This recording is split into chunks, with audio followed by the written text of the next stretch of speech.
Saya percaya apabila disebut mengenai soal pindaan AUKU ini didasari oleh falsafah yang berasaskan kepada pendidikan, tentunya hanya melalui satu para mungkin kita tidak akan dapat memahami ataupun melihat bagaimana kita ingin lakukan perkara itu. Maka atas sebab itulah Yang Berhormat perlu bersabar mendengar sampai saya habis semua hujah saya yang juga menyentuh soal dari segi pelibatan dalam politik. Maka barulah Yang Berhormat akan nampak bagaimanakah asas kita meminda akta ini berfalsafahkan kepada pendidikan. Jadi sabarlah Yang Berhormat, tunggu, jangan tinggalkan kerusi, dengar sampai saya habis. Jadi Tuan Yang di-Pertua, hak untuk berpersatuan ini yang kita benarkan, yang kita berikan dalam yang bertujuan untuk bersama-sama menyumbang kepada soal kita mengasah minda pelajar kita. Melalui pindaan kepada AUKU ini, kita juga membenarkan pelajar-pelajar tidak disekat dalam menganjur ataupun terlibat dengan pelbagai aktiviti yang tadi dibangkitkan oleh Yang Berhormat daripada Pontian. Apa saja perkara, dan memang banyak perkara, banyak bidang, banyak sektor yang sebenarnya boleh dilakukan oleh pelajar kita dalam kegiatan-kegiatan yang telah dibangkitkan oleh Yang Berhormat Pontian, yang sebenarnya boleh membantu kepada soal-soal mengasah minda.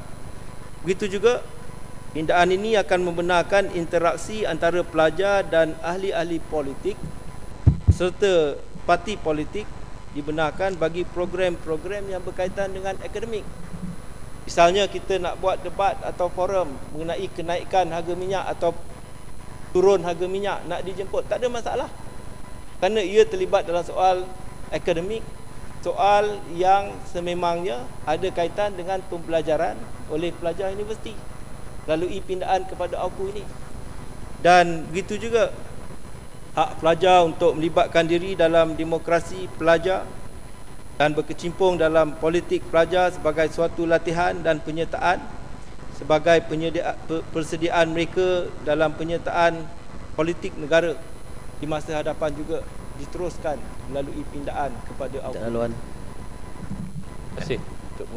Saya nak balik kepada soal penyertaan dalam persatuan-persatuan tadi ni. Apa masalah kepada kerajaan, khususnya pada Yang Berhormat Menteri, untuk kita meletakkan ni, paling mudahlah bagi saya dalam pindaan ini, itu meletakkan bahawa pelajar-pelajar boleh menyertai apa-apa saja persatuan yang berdaftar dengan mana-mana undang-undang kerajaan. Tak perlu lagi beri kuasa kepada menteri untuk nak klasifikasikan apa persatuan yang boleh tak boleh. Sedangkan kalau persatuan itu sudah pun diterima untuk didaftarkan di bawah mana-mana undang-undang yang dibuat oleh kerajaan sendiri, adakah Yang Berhormat tidak percaya dengan kementerian-kementerian lain yang meluluskan meluluskan pendaftaran persatuan-persatuan ini? Menteri yang lulus ni maknanya depa ni tidak boleh dipercayai, adakah begitu? Ada persatuan daripada luar negara, Yang Berhormat. Dalam zaman internet ni kita tak perlu berada di mana-mana. Ialah persatuan yang dalam yang negeri. Itu sudah tentulah saya tidak akan namakan. Kalau ia sah, tentu saya tak akan namakan sebagai tak boleh. Takkanlah Yang Berhormat tak boleh fikir. Dalam undang-undang ini dia beri kuasa kepada menteri ya. Dia beri kuasa kepada menteri untuk kata tak boleh. Maknanya dalam menjalankan kuasa itu sudah tentu saya tidak akan, ataupun mana-mana menteri akan datang, tidak akan namakan mana-mana pertubuhan. Yang Berhormat hanya beri jaminan mulut, tidak ada jaminan bertulis. Anda dengar dulu penjelasan daripada menteri. Jaminan mulut Yang Berhormat bukan undang-undang. Bukan undang-undang. Kita memperlihatkan di sini adalah undang-undang yang bertulis. Yang Berhormat beri undang-undang mulut.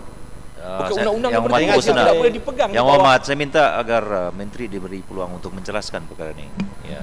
Sudah tentulah kita tidak akan lari daripada apa yang terdapat, Yang Berhormat. Saya ingin menyentuh tentang apa yang dikatakan oleh Yang Berhormat Menteri tadi mengenai seorang politik sebenarnya boleh masuk dalam universiti untuk memberikan satu presentation mengenai satu perkara akademik. Sebenarnya awal tahun ini saya dijemput oleh satu persatuan law students daripada UPM untuk memberikan satu presentation mengenai satu subjek yang saya tu boleh kata ada sedikit specialty ni lah, iaitu mengenai income distribution di negara kita. Tapi jemputan itu sudah diberikan dan dia punya planning semua dah buat, tapi lebih kurang 3 hari sebelum saya diperlukan untuk memberikan presentation saya menerima panggilan daripada penuntut-penuntut di UPM. Dia kata, minta maaf walaupun jemputan telah dibuat lebih kurang 4 bulan yang lalu, tapi universiti tak bagi Yang Berhormat masuk dalam universiti untuk berucap. Perkara-perkara ini sering berlaku. Saya tahu menteri memang berhati baik. Menteri, kalau saya terus datang ke menteri akan kata tak ada masalah. Tapi pada hakikatnya di kalangan universiti-universiti dan pengawai-pengawai yang menguruskan perkara-perkara ini akan terjadi perkara-perkara tersebut kerana di dalam undang-undang kita tidak clear, tidak jelas. Terima kasih. Menteri laluan sikit Menteri. Terima kasih Yang Berhormat. Maka atas sebab itulah sokong pindaan ni supaya kita ubah. Itu saja. Yang Berhormat cakap mengenai keadaan dahulu, keadaan yang sedia ada. Dan mungkin Yang Berhormat suka keadaan sedia ada tu dikekalkan, kerana itu boleh jadi sebagai perkara yang dipolitikkan.